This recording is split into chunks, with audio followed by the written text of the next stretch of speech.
Halo semua. Beberapa hari yang lalu saya mendapatkan berita bahwa Wapres Ma'ruf Amin berkata, negara berpenduduk mayoritas Islam susah majunya. Nah, karena saya adalah orang yang skeptis, saya tidak begitu aja menerima informasi ini mentah-mentah. Terutama karena yang berbicara ini adalah seorang wakil presiden, mantan ketua NU, mantan ketua MUI. Jadi saya berharap teman-teman tidak terpancing emosi. Mari kita periksa bersama apakah benar Wapres Ma'ruf Amin berkata, negara berpenduduk mayoritas Islam susah majunya. Kenapa dia berkata begitu dan apa solusinya? Oke, kita mulai aja ya.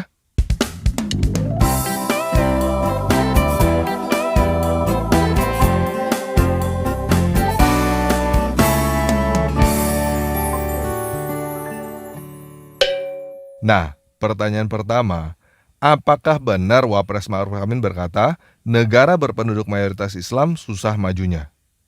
Sumber berita yang menghebohkan ini dikutip oleh beberapa orang dari situs hops.id.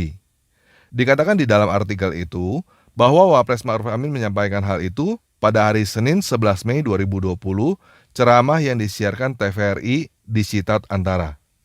Dan saya menemukan cek fakta yang dilakukan oleh liputan6.com. Yuk kita baca bersama-sama ya.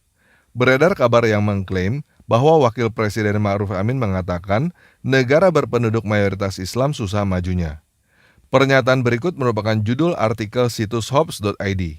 Sebagai berikut, Wapres Ma'ruf Amin, negara berpenduduk mayoritas Islam susah majunya. Berikut isi artikelnya. Wakil Presiden Ma'ruf Amin menyebut, jika sebagian besar negara yang penduduknya mayoritas beragama Islam susah untuk maju. Hal ini pula yang terjadi pada Indonesia. Pernyataan ini bukan sekedar ungkapan belaka, sebab dia turut menjabarkan sejumlah faktor. Mengapa demikian? Menurut Wapres Ma'ruf Amin, susahnya maju negara berpenduduk agama Islam karena menerapkan cara berpikir konservatif dalam kehidupan sehari-hari. Maka, ekonomi dan pendidikan pun menjadi tertinggal. Cara berpikir konservatif menjadi salah satu penyebab mengapa negara-negara berpenduduk mayoritas Muslim masih tergolong underdevelopment country dan mengalami ketertinggalan dalam ekonomi, pendidikan, dan lain sebagainya. Kata Wapres Ma'ruf Amin saat menyampaikan ceramah di siar TVRI di Citat Antara, Senin 11 Mei 2020.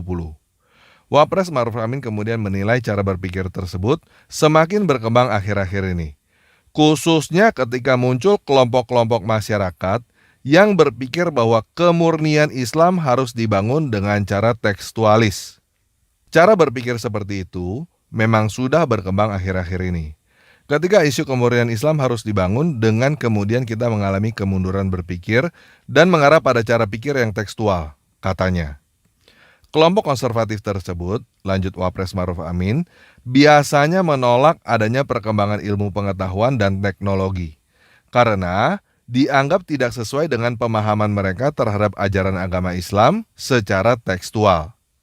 Padahal, kata dia, pemahaman secara tekstual dan konservatif itu tidak sesuai dengan salah satu sabda Nabi Muhammad SAW. Cara berpikir konservatif tersebut juga menghambat upaya-upaya dalam mewujudkan peradaban Islam. Untuk membangun kembali peradaban Islam, kata Wapres Ma'ruf Amin, pola pikir wasati atau moderat harus ditanamkan dan dikembangkan di negara Islam dan negara berpenduduk mayoritas Muslim. Cara berpikir konservatif seperti itu menghambat dan kontraproduktif terhadap upaya membangun kembali peradaban Islam. Oleh karena itu, cara berpikir wasati dapat menjadi pijakan kuat untuk kita membangun kembali peradaban Islam yang kuat, katanya. Benarkah Wapres Ma'ruf Amin menyatakan negara berpenduduk mayoritas Islam susah maju? Penelusuran fakta. Cek fakta liputan6.com menelusuri klaim pernyataan Ma'ruf Amin negara berpenduduk mayoritas Islam susah maju dengan mengunjungi situs antaranews.com yang menjadi sumber klaim. Penelusuran pada situs antaranews.com mengarah ke artikel berjudul Konservatisme buat negara berpenduduk Islam susah berkembang. Berikut isinya. Jakarta dalam kurung Antara. Wakil Presiden Ma'ruf Amin mengatakan sebagian besar negara dengan mayoritas penduduk beragama Islam sulit berkembang dan mengalami ketertinggalan di bidang ekonomi karena masih konservatif dalam menerapkan ajaran agama di kehidupan sehari-hari. Cara berpikir konservatif menjadi salah satu penyebab mengapa negara-negara berpenduduk mayoritas Muslim masih tergolong under development country dan mengalami ketertinggalan dalam ekonomi, pendidikan, dan sebagainya, kata Wapres Maruf Amin saat menyampaikan ceramah di siaran TVRI dari kediaman Wapres di Jakarta, Minggu. Maruf Amin menilai cara berpikir tersebut semakin berkembang akhir-akhir ini, khususnya ketika muncul kelompok-kelompok masyarakat yang berpikir bahwa kemurnian Islam harus dibangun dengan cara tekstualis. Cara berpikir seperti itu memang sudah mulai berkembang akhir-akhir ini. Ketika isu kemurnian Islam harus dibangun dengan kemudian kita mengalami kemunduran berpikir dan mengarah pada cara pikir yang sangat tekstualis, katanya. Kelompok konservatif tersebut, lanjut Wapres, biasanya menolak adanya perkembangan ilmu pengetahuan dan teknologi karena dianggap tidak sesuai dengan pemahaman mereka terhadap ajaran agama Islam secara tekstual. Padahal, kata dia, pemahaman secara tekstual dan konservatif itu tidak sesuai dengan salah satu sabda Nabi Muhammad SAW. Cara berpikir konservatif tersebut juga menghambat upaya-upaya dalam mewujudkan peradaban Islam. Untuk membangun kembali peradaban Islam, kata Ma'ruf, pola pikir wasati atau moderat harus ditanamkan dan dikembangkan di negara Islam dan negara berpenduduk mayoritas Muslim. Cara berpikir konservatif seperti itu menghambat dan kontraproduktif terhadap upaya membangun kembali peradaban Islam. Oleh karena itu, cara berpikir wasati dapat menjadi pijakan kuat untuk kita membangun kembali peradaban Islam yang kuat, katanya. Dalam artikel tersebut, Wakil Presiden Maruf Amin menyatakan, sebagian besar negara dengan mayoritas penduduk beragama Islam sulit berkembang dan mengalami ketertinggalan di bidang ekonomi karena masih konservatif. Dalam artikel tersebut, tidak terdapat pernyataan Maruf Amin, negara berpenduduk mayoritas Islam susah majunya. Kesimpulan, Wakil Presiden Maruf Amin tidak mengeluarkan pernyataan negara berpenduduk mayoritas Islam susah majunya. Dalam artikel yang menjadi sumber klaim, Wapres Maruf Amin menyatakan konservatisme membuat negara berpenduduk Islam sulit berkembang. Oke, cukup jelas ya. Wakil Presiden Maruf Amin bukan berkata bahwa negara berpenduduk mayoritas Islam susah majunya, tetapi berkata bahwa konservatisme membuat negara berpenduduk Islam sulit berkembang. Nah, apa itu konservatisme? Menurut KBBI, konservatif artinya adalah kolot, bersikap mempertahankan keadaan, kebiasaan, dan tradisi yang berlaku. Wapres menjelaskan bahwa kelompok konservatif biasanya menolak adanya perkembangan ilmu pengetahuan dan teknologi karena dianggap tidak sesuai dengan pemahaman mereka terhadap ajaran Islam secara tekstual. Nah, maksudnya Wapres begini. Contohnya supaya kita mengerti, misalnya sekarang ini ada teknologi yang disebut dengan motor dan mobil. Kelompok konservatif menolak menggunakan motor dan mobil karena zaman dulu Nabi menggunakan unta dan kuda. Mereka berkata motor dan mobil haram, buatan kafir, dan lain sebagainya. Ujung-ujungnya mereka iri hati, bodoh, dan miskin. Nah, apakah kelompok konservatif ini beneran ada? Iya, jelas ada. Contohnya yang real adalah mereka mengajarkan untuk cebok menggunakan batu karena Nabi menyuruh cebok dengan menggunakan batu. Coba bayangkan seluruh toilet di Indonesia menyediakan batu untuk cebok. Atau mereka jalan-jalan ke mall sambil bawa batu untuk cebok. Bayangkan negara-negara lain sudah menggunakan otaknya untuk memikirkan terbang ke luar angkasa, sedangkan Muslim di Indonesia masih menggunakan otaknya untuk memikirkan bagaimana caranya cebok dengan menggunakan batu. Apalagi kalau ada yang kumat. Batu untuk cebok bisa dipakai untuk merajam Muslim lainnya yang tidak mau menggunakan batu untuk cebok. Paham ya? Nah, apakah konservatif ini hanya terjadi pada Muslim? Enggak guys, agama lain juga ada kok yang konservatif. Namun kenapa Wapres menyebut Islam secara spesifik dan kenapa mengatakannya sekarang ketika menjadi Wapres? Sebagai Wakil Presiden dan mantan Ketua MUI, tentunya Pak Maruf Amin bukan anak kemarin sore yang sembarangan berbicara tanpa berdasarkan fakta. Walaupun mungkin secara emosi, kita sulit untuk menerima bahwa negara berpenduduk mayoritas Islam sulit berkembang, namun kita tidak bisa memungkiri bahwa hal itu adalah kenyataan. Kenyataan bahwa di dalam ajaran Islam, umat disuruh menghafal sampai ke titik komanya tanpa mengerti apa yang dihafal. Bagaimana kalau Pak RT aja yang mimpin doa?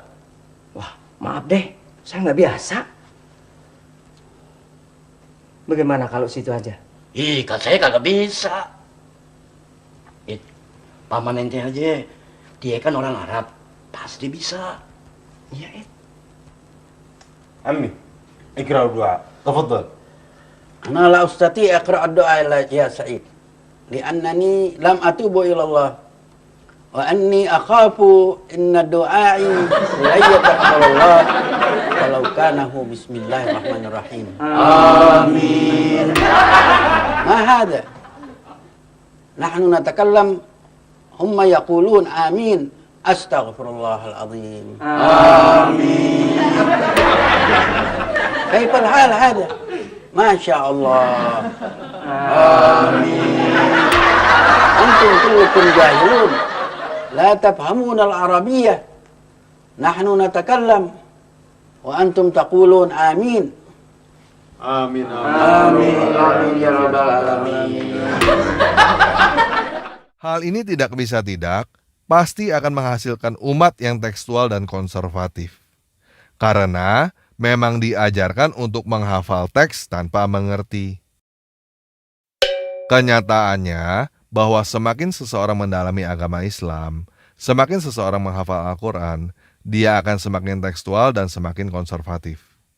Dan kenyataannya, Bapak Ma'ruf Amin berkata demikian karena sekarang dia menjadi wapres, bukan ketika dia menjadi ketua MUI, karena sekarang dia baru merasakan sulitnya membuat negara kita maju dengan sifat konservatisme dalam masyarakat yang mayoritas penduduknya Islam. Nah, apa solusinya? Apakah bisa menghilangkan konservatisme dalam agama Islam? Untuk menghilangkan konservatisme di dalam agama Islam, masyarakat harus mulai berani untuk mengerti sebelum menghafal teks. Masyarakat harus mulai berani mempertanyakan Islam secara kritis. Dan resikonya adalah masyarakat akan meninggalkan Islam. Masyarakat akan menjadi tahu bahwa Islam adalah satu-satunya agama yang dipastikan masuk neraka oleh Tuhannya. Tidak ada agama lain yang dipastikan masuk neraka oleh Tuhannya. Dan masyarakat akan menolak untuk menghafal Al-Quran karena masyarakat akan menjadi tahu bahwa tidak ada gunanya menghafal urusan Zainab bercerai dengan Zaid lalu menikah dengan Muhammad di dalam bahasa Arab sampai ke titik komanya. Jadi, jika masyarakat mengerti isi Al-Quran sebelum menghafal, maka masyarakat akan sadar bahwa Al-Quran bukan wahyu dari Tuhan dan Islam bukan agama benar yang bisa membuat orang masuk surga. Hal ini akan membuat masyarakat meninggalkan Islam dan para ustadz kehilangan mata pencariannya. Jadi sekarang ini, mayoritas penduduk kita yang muslim mempunyai dua pilihan. Yang pertama, menghafal Al-Quran tanpa mengerti. Hasilnya para ustadz akan sejahtera, namun negara kita tidak akan maju. Yang kedua, mengerti Al-Quran tanpa menghafal. Hasilnya, negara kita akan maju, namun para ustadz tidak akan sejahtera. Silakan teman-teman pilih sendiri ya. Yang manapun yang teman-teman pilih, tidak mengubah kenyataan bahwa Islam adalah satu-satunya agama yang dipastikan masuk neraka oleh Tuhannya sendiri. Kalau kamu tidak mau dipastikan masuk neraka, kamu harus keluar dari agama Islam. Tidak ada agama lain yang dipastikan masuk neraka oleh Tuhannya sendiri. Jadi kalau ada teman-teman yang mau keluar dari Islam sekarang, silakan tulis saya keluar dari Islam pada kolom komentar di bawah video ini dan bergabung dengan grup Telegram t.me/murtadin. Dan teman-teman yang masih mau menjadi muslim, silakan tulis jawaban teman-teman di kolom komentar di bawah video ini. Teman-teman mau menghafal Al-Quran tanpa mengerti, atau mau mengerti Al-Quran tanpa menghafal?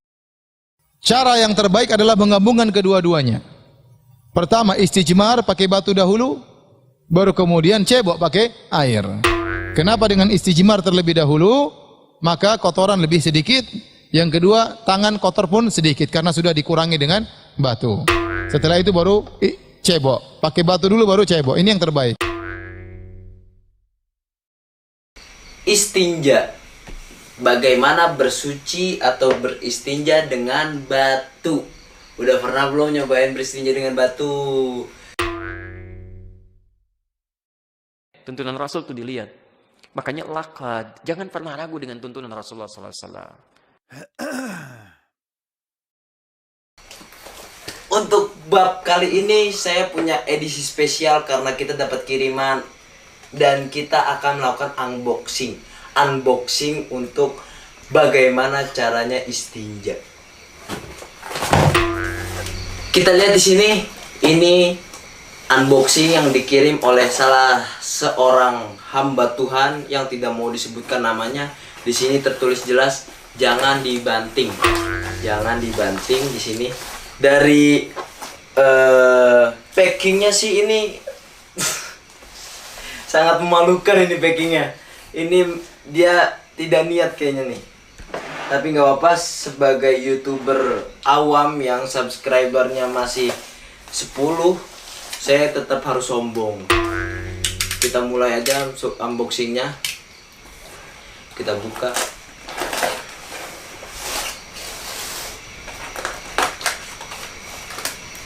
Perlu saya ingatkan, ini tidak mengandung unsur sponsor karena kardusnya pasti kalian tahu ini kardus apa. Ini bukan sponsor. Tapi untuk produk ini yang nonton bisa, kalau mau sponsor bisa. Oke, langsung saja kita buka. Ini udah beres, kita buka langsung. Sebelum itu saya minta nyalakan musiknya.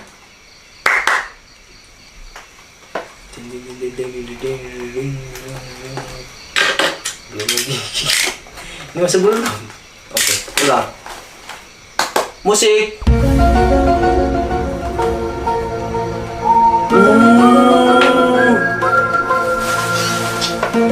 Ini unboxing terbodoh. Kita lihat packagingnya. Oke, ini dia barangnya. Kita buka sama-sama.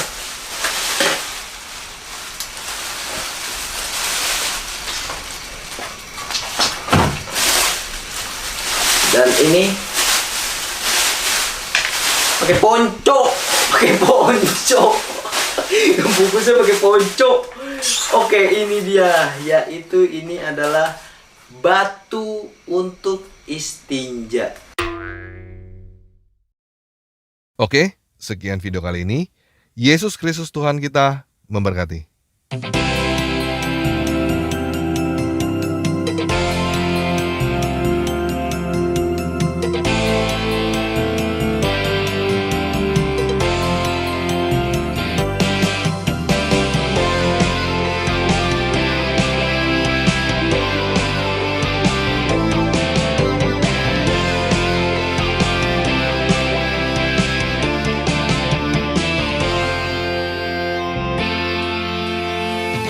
Terbang tinggi bagaikan seekor raja wali.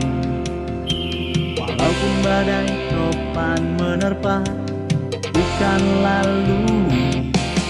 Sebab Yesuslah Tuhanku, Dia menjagaku selalu. Walaupun ku lewati lembah yang gelap dan sunyi, takkan takut ataupun gentar, Dewa di sisi. Sebab Yesuslah gembalaku, terang bagi jalanku. Ku berlari dan ku berlari, ku tak akan lelah. Ku kan terbang tinggi di dalam naungan sayapnya. Ku berlari dan ku berlari, ku tak akan lelah. Ku menari dan ku bernyanyi, bagimu Yesus Tuhan Rajaku.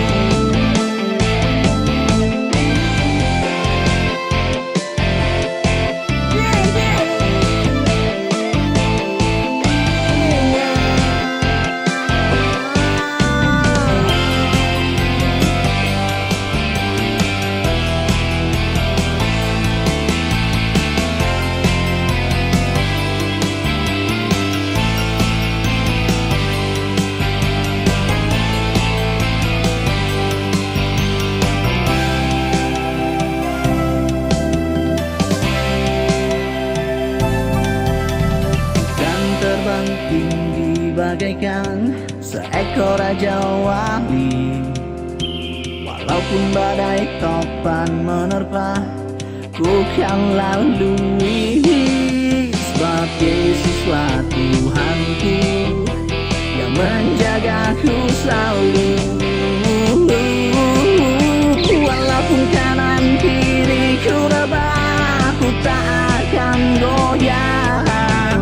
Sebab kepada Tuhan ku percayakan hidupku.